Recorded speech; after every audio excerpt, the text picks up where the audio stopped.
الكريم اما بعد فاعوذ باللہ من الشیطان الرجیم بسم اللہ الرحمن الرحیم۔ جیسا کہ مختلف ذرائع سے یہ چیز بہت گردش کر رہی ہے کہ 26 دسمبر کو ملک پاکستان میں چاند گرہن ہوگا، اور یہ ہوتا رہتا ہے۔ چاند گرہن اس سے پہلے بھی کئی مرتبہ ہوئے، لیکن جو اس بار ہونا ہے بہت ہی زیادہ وقت کے لیے اور بہت ہی زیادہ جو سیاہی اور تاریکی چھا جائے گی۔ یہ سیاہ ہو جانا چاند کا اور سورج کا، اسی طرح گرہن ہونا، اس کی قرآن و سنت میں کیا حیثیت ہے؟ ایک وہم ہے، رسومات ہیں، توہمات ہیں جو انسانوں نے خود بنائے ہوئے ہیں۔ عرب کے معاشرے میں یہ بات بڑی مشہور تھی کہ چاند یا سورج گرہن ہوتے ہیں تو زمین پر کوئی بڑا ظلم ہوتا ہے تو اس کا رد عمل ہوتا ہے۔ نبی صلی اللہ علیہ وسلم کے بیٹے ابراہیم جس سال، جس مہینے اور پھر جس دن خاص طور پہ وفات پایا انہوں نے اور آپ دنیا سے رخصت ہوئے، اس دن چاند سورج گرہن ہو گیا۔ تو اب سارے لوگوں کے ذہنوں میں آیا کہ یہ بہت بڑی کوئی شخصیت انتقال کرتی ہے تو سورج اور چاند گرہن ہو جاتے ہیں۔ پھر بعض لوگوں کا اپنے اپنا نظریہ بنا ہوا ہے کہ اس میں حاملہ عورت کو باہر نہیں نکلنا چاہیے، چاند یا سورج کو انسان کو دیکھنا نہیں چاہیے، فلاں کام نہیں کرنے چاہیے۔ ہمیں وہ کام کرنا ہے جو اللہ اور اللہ کے رسول ہمیں بتا کر گئے۔ جو انسان مشہور کر دیتے ہیں باتیں، ہم ان کے پابند نہیں ہیں۔ حدیث پاک بخاری شریف ہمارے پاس ہے، ہم اس سے پوچھتے ہیں۔ بخاری شریف کے اندر ابو موسیٰ اشعری رضی اللہ تعالیٰ عنہ صحابی رسول روایت کر رہے ہیں کہ سرکار دو عالم صلی اللہ علیہ وسلم کے زمانہ میں سورج گرہن ہو گیا۔ آپ صلی اللہ علیہ وسلم اتنی شدت کے ساتھ اور بے چینی کے ساتھ باہر نکلے کہ جیسے کوئی بہت بڑا حادثہ پیش آ گیا، اور آپ ایسے خوفزدہ تھے، ایسے پریشان تھے کہ آپ نے فوراً آ کر صحابہ کرام سے فرمایا۔ اب یہ ابن عمر راوی اس حدیث کے ہیں جو میں اگلا حصہ جوڑ رہا ہوں، وہ بھی مسلم شریف کے اندر ہے، اور پچھلی حدیث کا حصہ ابو موسیٰ اشعری رضی اللہ تعالیٰ عنہ بخاری کے اندر۔ وہ فرماتے ہیں کہ حضور علیہ السلام نے پہلے تو بڑے غم کے ساتھ ایسے ذکر شروع کیا، ایسے تذکرہ شروع کیا جیسے قیامت آ گئی ہو۔ آپ نے فرمایا کہ قیامت کے قریب یہ سورج بے نور ہو جائے گا، اذا الشمس کورت۔ پھر آپ نے فرمایا کہ سورج اپنی جگہ چھوڑ دے گا، مشرق سے مغرب جاتا ہے صبح، لیکن قرب قیامت یہ مغرب سے مشرق کی طرف چلے گا۔ پھر اس لمحے توبہ بند، توبہ کے دروازے بند۔ تو یہ سورج کا اس طرح گرہن ہونا، سائنس کہتی ہے کہ جب چاند اپنی گردش کرتے کرتے کرتے کرتے زمین اور سورج کے درمیان یوں آ جاتا ہے تو زمین سورج کو یا اس کی روشنی کو نہیں دیکھ پاتی، اپنی طرف لا پاتی۔ اس کو سورج کا گرہن کرنا کہتے ہیں۔ یوں چاند آ گیا بیچ میں تو سورج کی روشنی ہمیں نہیں ملی تو سورج گرہن ہو گیا۔ جب زمین کا یہی حصہ جو ہمارا ہے، یوں زمین بھی گول ہے، اس طرح گردش کر رہی ہے، ہماری زمین کی طرح کروڑوں زمینیں ہیں اور بھی، چاند کی طرح کے کروڑوں چاند بھی ہیں اور بھی، سورج کی طرح کے کروڑوں سورج بھی ہیں اور بھی۔ یہ تو سائنس نے کہا کہ سورج سے کئی لاکھ گنا بڑے بڑے سورج موجود ہیں، ستارے موجود ہیں، کہکشائیں موجود ہیں۔ ان ساروں کا خالق ایک اللہ ہے۔ تو سورج تو اللہ کی مخلوق ہے۔ سورج رک گیا تھا، مختلف روایات ہیں، ذوالقرنین علیہ السلام کے لیے بھی رکا، شیر خدا علی المرتضیٰ کا واقعہ بھی ہے۔ تو اللہ نے سورج کو روکا۔ اب سورج اور چاند کے درمیان جب زمین آ جاتی ہے، زمین کا وہ حصہ گردش کرتے ہوئے، تو چاند کی روشنی زمین تک نہیں پہنچتی، اسے چاند گرہن کہا جاتا ہے۔ اب اللہ کے پیغمبر نے آہوزاری شروع کر دی، کہا انسانوں جب سورج گرہن ہوتا ہے تو تم کیا کرو، اس کے لیے کیا کرنا چاہیے؟ تو ہمات میں نہیں پڑھنا چاہیے کہ باتوں میں پڑھ جائیں، یہ نہ کریں وہ نہ کریں۔ ابن عمر راوی حدیث مسلم شریف کے اندر، ان الشمس والقمر، قال رسول اللہ صلی اللہ علیہ وسلم ان الشمس والقمر لا يخسفان لموت احد ولا لحياته ولكنهما آیتان من آیات اللہ فاذا رأيتموها فصلوا۔ اب راوی حدیث ابن عمر، حدیث کہاں آئی؟ مسلم شریف میں۔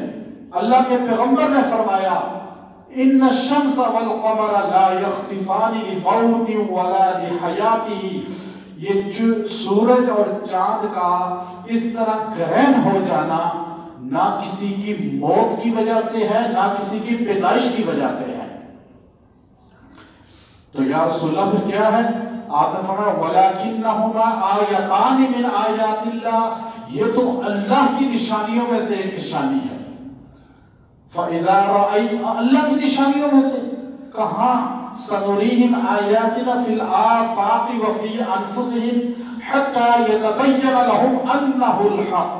قرآن نے اس کی تشریح کی، نبی کے فرمان کی۔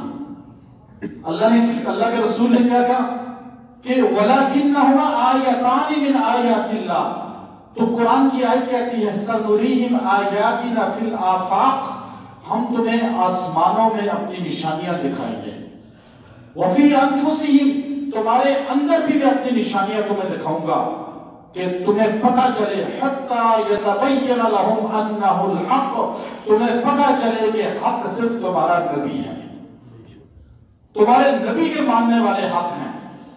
اب یہ ہمیں ایک ہے کہ کافر کی نگاہ سے ہم گرہن کو دیکھیں، ایک ہے کہ ہم اپنے نبی کے غلام بن کے دیکھیں۔ نبی نے ہمیں جو بتایا، تو پھر آپ صلی اللہ علیہ وسلم نے فرمایا کہ الشمس والقمر بحسبان، قرآن کہتا ہے کہ اللہ نے ان دونوں کی ایک رخ متعین کیے ہیں، یہ اپنے رخ سے جب تھوڑا سا ہٹتے ہیں اللہ تمہیں سمجھاتا ہے کہ دیکھو آج تھوڑی دیر کے لیے ہٹے تو تم اندھیروں میں چلے گئے، جب یہ بالکل ہٹا دے گا اللہ تو تمہارا مددگار کون ہوگا، حاجت روا کون ہوگا، مشکل کشا کون ہوگا۔ اب آخر میں بتاؤں گا کہ اس وقت پڑھنا کیا چاہیے، وہ میں اب بتانے لگا ہوں بس۔ اللہ کے رسول نے فرمایا وَلَكِنَّهُمَا آیَتَانِ مِنْ آیَاتِ اللَّهِ، مسلم شریف کی الفاظ بتا رہا ہوں کہ انہوں نے کہا یہ اللہ کی نشانیوں میں سے ہے۔ یا رسول اللہ پھر ہم کیا کریں اس وقت؟ فَإِذَا رَأَيْتُمُوهَا، جب تم سورج یا چاند کا گرہن ہوتا دیکھو، فَصَلُّوا، فوراً نماز کی طرف متوجہ ہو جاؤ، نماز پڑھو۔ اللہ کے رسول نے نماز پڑھی۔ میں عشاء کی نماز پڑھ کے مسجد نبوی میں ریاض الجنہ میں میرے والد صاحب تھے، ہم دونوں چلے گئے، 2012-13 کی بات ہے۔ جیسے ہی ہم نے نفل پڑھے وہاں ریاض الجنہ میں، تو ایک دم صلاۃ الخسوف، چاند گرہن کی نماز کا اعلان ہو گیا۔ امام عبد الرحمن الخزیفی دامت برکاتہم العالیہ جو مسجد نبوی کے بڑے امام ہیں، انہوں نے عشاء کے بعد شروع کر دی نماز۔ ہم اللہ کے فضل سے وہی ریاض الجنہ ہمیں مل گیا۔ اب وہ انہوں نے سورہ شعراء پڑھی، پہلے سورہ قصص پڑھی، کم از کم 1.5-2 گھنٹے انہوں نے تلاوت کی۔ تھک گئے ہم، نماز لمبی نماز، عربوں میں یہ ہوتا ہے جیسے سورج گرہن ہوتا ہے، چاند گرہن ہوتا ہے، صلاۃ الخسوف اور کسوف شروع کر دیتے ہیں۔ ہمارے پاکستانی انڈین ہمارا مزاج ایسا ہے کہ ہم صرف نیٹ پہ بیٹھ جاتے ہیں اور ادھر ادھر کی باتیں ہانکنا شروع کر دیتے ہیں۔ اللہ کے رسول کی سنت پہ عمل کرنے والے یہ اصل ہے کہ فوراً نماز پڑھیں، اللہ اکبر، جماعت کرائیں، مسجدوں میں جماعتیں ہوں۔ اگر انفرادی پڑھنی ہے انفرادی پڑھیں، آپ کو زیادہ قرآن نہیں آتا بار بار سورہ کوثر پڑھیں، سورہ اخلاص پڑھیں، جو پڑھنا ہے 100 بار پڑھ لیں، لیکن وہ وقت سارا نماز میں گزاریں۔ یہ نبی کا طریقہ ہے۔ پھر اگر آپ اس کے نقصان سے بچنا چاہتے ہیں کہ ہمیں سورج اور چاند گرہن کا نقصان ہمیں نہ پہنچے، بچوں کو، اولاد کو، خاندان کو نہ پہنچے، تو اس وقت بچوں کو، عورتوں کو یاد کرائیں یہ لفظ اپنی زبان پہ ہر وقت بیٹھتے اٹھتے چلتے پھرتے وہ لمحہ پڑھتے رہیں۔ وہ لفظ کیا ہے؟ الشمس والقمر بحسبان، اتنا جملہ اب سارے پڑھیں، الشمس والقمر بحسبان، اللہ نے سورج اور چاند کے رخ متعین کیے، ڈیوٹی لگائی ہے کہ ہم کہتے ہیں کہ ان کی ڈیوٹی لگانے والا کون ہے؟ جو کہتے ہیں کہ زمین و آسمان کا پیدا کرنے والا ہی کوئی نہیں، اللہ ہی نہیں، اللہ کا جو منکر ہے اس کو اس سے پتا چلتا ہے کہ سورج چاند کا بھی بنانے والا کوئی ہے تو ہمارا کیوں نہیں ہے؟ تو اس لیے اس آیت کو تکرار سے پڑھیں۔ اگر آپ نماز میں کھڑے ہو جاتے ہیں، نفل پڑھ رہے ہیں صلاۃ الکسوف یا خسوف، تو آپ اس میں بار بار اس آیت کی تلاوت کریں، الشمس والقمر بحسبان، الشمس والقمر بحسبان، پڑھتے رہیں۔ اگر آپ کو اور کچھ نہیں بھی آتا، اس کو یاد کرنے کو مشکل ہے یہ اتنا آسان۔ اچھا، قرآن نے کہا شمس اور قمر، آخری جملہ، قرآن نے جب سورج کے لیے لفظ بولا ہے نا تو مؤنث کا بولا ہے، جب چاند کے لیے بولا تو مذکر کا بولا۔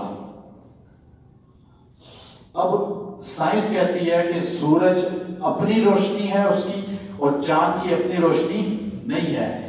سورج جو ہے اس کی روشنی سے چاند روشن رہتا ہے، چاند دن کو بھی ہوتا ہے لیکن سورج کے سامنے مانند ہے۔ اب قرآن نے جب سورج اور چاند کا ذکر کیا تو سورج کے لیے مؤنث اور چاند کے لیے مذکر بولا، بتایا کہ ماں پالتی ہے جیسے بچوں کو، سورج ایسے چاند کو پالتا ہے، ستاروں کو پالتا ہے، اور سورج کی روشنی تارے اور چاند لیتے ہیں، اس لیے ہمارے نبی کو سراجا منیرہ کہا گیا کہ ان کی روشنی سے عالم ہدایت پاتی ہے۔ پوری دنیا کوئی ہدایت میں نہیں آ سکتا نبی علیہ السلام کے بغیر، نہ صحابی، نہ ولی، نہ کتب، نہ ابدال، سارے غلام رسول بن کے ہدایت پہ آ سکتے ہیں۔ تو یہ اللہ رب العزت ہمیں ان دنوں کے 26 تاریخ ہے، پھر آگے بھی زندگی میں رہیں گے تو ہمیں اعمال کرنے چاہیے۔ وآخر دعوانا الحمد